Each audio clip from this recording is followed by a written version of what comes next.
What are you doing to make a boring industry cool?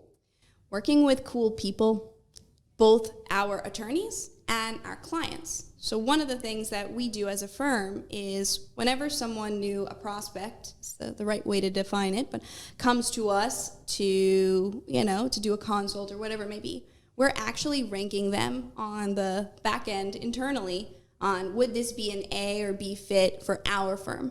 Mm-hmm. The answer might be different for a different firm, but for us, we're deciding whether or not we want to work with you because we want that long-term advising. And so if it's someone who's not cool, I would be happy to define that. For us, non-cool is somebody who's a jerk. Someone who's just so, bent out of shape. I'll give you an example. We love to be in a shared co-working space or somewhere that's not stuffy. That's where our clients tend to be. That's where we like to be.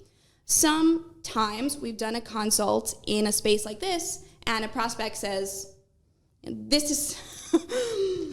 I won't give an exact quote, but, maybe this is too much fun for me. I want that traditional white shoe law firm feeling up in the clouds in an expensive building that you're essentially paying for.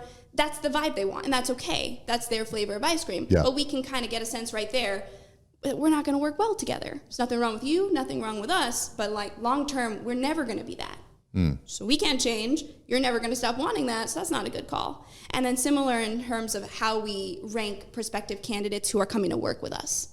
If you are a very ego-driven lawyer, there's a lot of those, who doesn't want to learn new things and is not going to be okay getting feedback from someone younger than you or in the way that we give it in our firm, you're just not going to be a good fit with us, So maybe a different, more traditional environment would be better for you.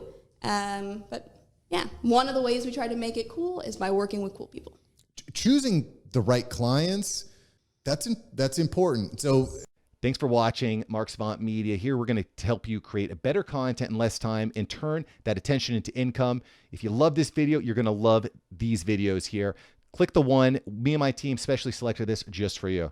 Click the link. Check out the video. I'll catch you here next time on Mark Savant Media.